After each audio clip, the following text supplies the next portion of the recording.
Good Morning Business, le grand entretien.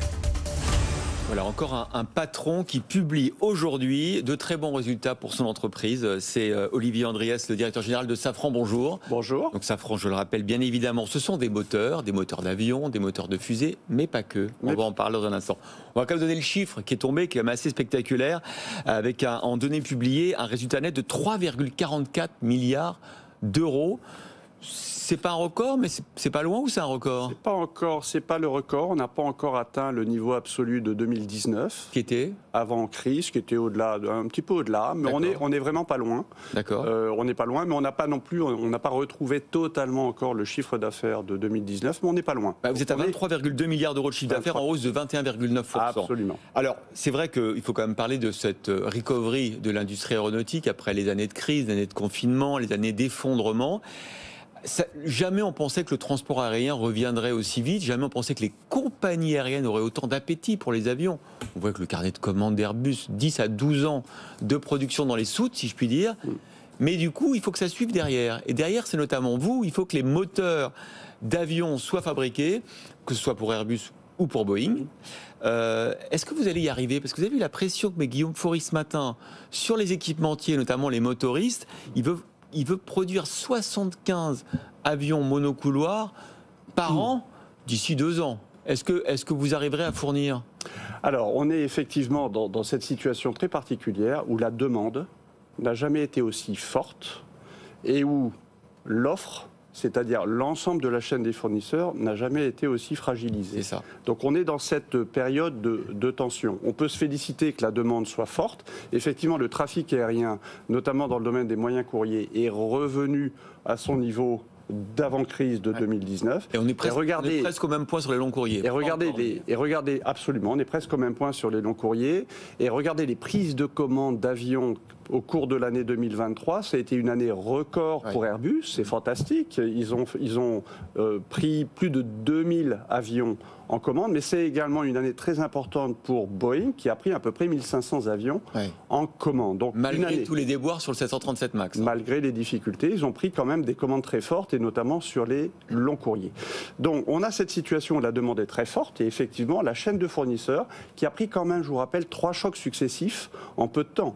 Le choc de la pandémie, le choc avec de la les pandémie, ruptures d'approvisionnement, voilà, et le marché qui s'effondre. L'invasion de l'Ukraine, deuxième choc, et le troisième choc, le choc énergétique et le choc inflationniste. Et donc effectivement, on reste dans une situation où la chaîne de fournisseurs, pas simplement en France, mais partout dans le monde, reste fragilisée, avec des difficultés d'approvisionnement en matières premières et des difficultés encore de recrutement pour les entreprises petites et moyennes. Donc, en fait, la montée en cadence est quand même rythmée par la capacité de la chaîne de fournisseurs. Je ne parle pas simplement des moteurs, je parle de l'ensemble des fournisseurs, des avionneurs, à suivre la montée en cadence. Et vous, est-ce que compte tenu effectivement de vos sous-traitants qui sont à la peine, est-ce que vous arriverez à satisfaire notamment Guillaume Faury et ses 75 avions par mois? Alors nous avons augmenté notre production de LEAP de 38%. Ah, c'est les moteurs, le LEAP. De moteurs LEAP de 38% en 2023 par rapport à 2022. Sur 2024, on se fixe l'objectif d'encore augmenter notre production de moteurs LEAP de 20 à 25%. Vous avez vu qu'Airbus a annoncé ce matin un objectif de livrer 800 avions en 2024, c'est-à-dire à peu près 10% de plus qu'en 2023. Donc effectivement, nous nous mettons en situation de répondre aux besoins d'Airbus et de Boeing en 2024. Après ça, on discute. Après ça, c'est plus compliqué. On discute en ce moment. C'est ce que vous dites à Guillaume Faury. On discute en ce moment leurs besoins 2025 et on y répondra bien sûr. Et on va effectivement suivre cette montée en cadence. Est-ce que vous êtes plus dépendant globalement de Boeing ou d'Airbus en termes d'exposition? Pour nous, globalement, en termes d'exposition globale pour le groupe et l'ensemble de nos produits, c'est-à-dire pas simplement les moteurs, mais également les équipements. Je rappelle qu'on est également leader mondial dans le domaine des trains d'atterrissage, on fait des nacelles d'avion. On fait des sièges d'avion maintenant. On fait des sièges d'avion aussi. Avec un contrat incroyable avec Emirates. Absolument. 1,2 milliard de dollars. On y reviendra. Mais effectivement, nous sommes globalement à peu près exposés de la même manière avec Airbus et avec Boeing. Notre chiffre d'affaires global, il est à peu près équivalent sur les avions Airbus et sur les avions Boeing. Est-ce que vous êtes inquiet de la situation de Boeing, qui est un de vos principaux clients. On a vu ces chiffres 2023, on a vu l'arrêt de la production du 737 MAX 9, les difficultés des compagnies aériennes. Est-ce que ça vous inquiète ? Alors d'abord, Boeing a fait une belle remontée commerciale ces 2 dernières années. Quand vous regardez leur prise de commande, y compris sur le 737 MAX, c'est quand même assez impressionnant. Les commandes, mais... Les commandes. Alors maintenant, il s'est passé cet événement chez Alaska Airlines. Bon, je pense que ça nous rend humbles.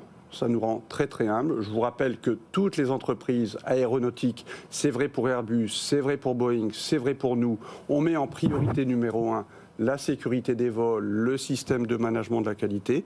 Et nous devons apprendre de tous les événements qui se passent, soit chez nous, soit chez d'autres. Donc, humilité par rapport à ça. Bon. Vous avez noté que la FAA, qui est l'agence de sécurité des vols américaine, a décidé de lancer un audit chez Boeing. Cet audit va durer 6 semaines. Il se terminera fin février. À l'heure d'aujourd'hui, Boeing n'a pas revu ses plans de production. Mais l'agence américaine a, à ce stade, demandé de suspendre la montée en cadence chez Boeing. Vous faites des moteurs d'avion, donc la décarbonation repose largement sur vos épaules. Est-ce qu'on va y arriver ? Est-ce qu'on va réussir à faire des avions propres ? Et à quel horizon ? Alors, on s'est collectivement engagé avec les avionneurs à la neutralité carbone à l'horizon 2050. Pour y arriver, il y a essentiellement 2 grands leviers. Il y a plusieurs leviers, mais il y a 2 grands leviers. Et les moteurs. Il y a la technologie. La technologie. Et on pense, globalement, qu'il est réaliste qu'à la prochaine génération d'avions moyens courriers, qui sera lancée à l'horizon 2035, à peu près, on puisse gagner entre l'avionneur et le motoriste environ 30% de gain de consommation. 30%, c'est superbe, c'est magnifique, c'est un gros effort, c'est 2 fois plus en termes de rythme. D'avancée technologique que tout ce qu'on a fait dans le passé. Le compte n'y est pas encore. Mais on n'y est pas encore pour la neutralité carbone. Donc 30%, nous pensons que le motoriste, nous fixons l'objectif d'apporter 20% d'économie de carburant par rapport à la dernière génération de moteurs qu'on vient à peine de mettre sur le marché, c'est-à-dire le moteur LEAP, dont le premier avion sur le marché est arrivé en 2016 avec le moteur LEAP, donc c'est pas si vieux que ça. Et on pense que l'avionneur, lui, pourra apporter 10% sur l'aérodynamique des avions. Et avec ça... Et le moteur du futur, il sera comment ? Il sera hydrogène, Alors, nous pensons que pour l'horizon 2050, il faut parier sur ce qu'on appelle les carburants durables. Les carburants durables, à court terme, ce sont les biocarburants. Mais ils sont très chers et il n'y en a pas assez. Ils sont chers, mais il n'y en a pas assez. Et donc, pour nous, la clé, c'est ce qu'on appelle les carburants synthétiques. Et donc, effectivement, on croit beaucoup aux carburants synthétiques, qui sont des carburants qui sont fabriqués à partir d'hydrogène vert, qui vient des énergies renouvelables, avec du carbone que vous allez chercher dans l'atmosphère, ce qu'on appelle la capture carbone. Donc, c'est de la technologie, et on pense que les carburants synthétiques, c'est la bonne réponse pour la neutralité carbone à l'horizon 2050. Allez, vous faites des moteurs d'avion, vous faites aussi des moteurs de fusée, bien évidemment. On a envie de prendre des nouvelles d'Ariane 6. D'Ariane 6, c'est pour 2024 ou pas ? Oui.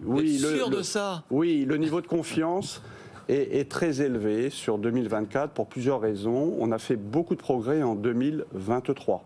Il y a eu des essais très importants qui ont été réalisés en Allemagne et en Guyane, qui sont des essais de réduction de risque qu'il fallait faire, notamment la mise à feu de l'étage supérieur d'Ariane 6 et également la mise à feu de l'étage principal. On a fait ces essais à Kourou au dernier trimestre 2023. Donc aujourd'hui, on est sur les rails pour un premier vol qui serait autour de juillet 2024.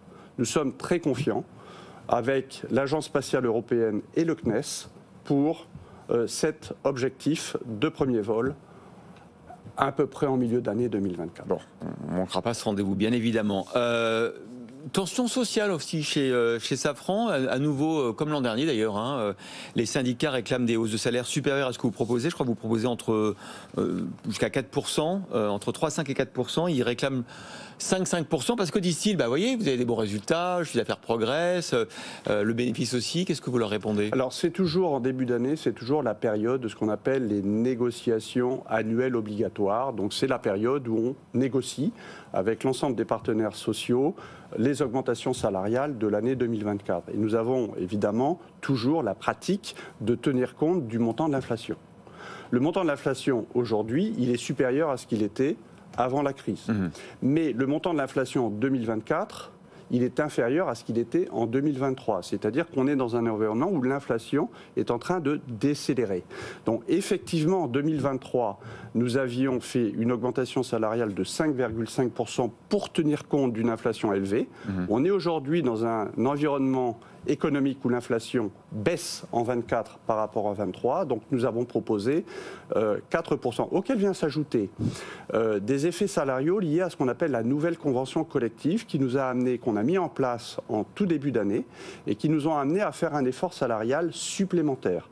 Donc quand on prend en compte les efforts que l'on a faits au titre de la nouvelle convention collective, au titre également de la prise en compte des frais de prévoyance de nos salariés, plus cet effort de 4% que l'on a mis sur la table pour les salaires, ça fait globalement 5% en début d'année. On va pas j'ajoute. Oui. Non, j'ajoute. Mais est-ce qu'il y a intéressement, participation, actionnariat salarié? Alors justement, merci de poser la question. Vous savez, nous sommes très fiers.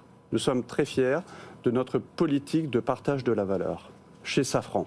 Nous avons, depuis 2019, versé autant à nos salariés au titre de l'intéressement et de la participation que ce que nous avons versé à nos actionnaires. Donc nous sommes très fiers de cette politique. Ça a été le même montant, c'est environ 2 milliards d'euros qui ont été versés à nos salariés depuis 2019 au titre de l'intéressement et de la participation, c'est-à-dire quelque chose qui vient en plus des salaires. Bonne NAO, Olivier Andriès, directeur général de Safran, et merci.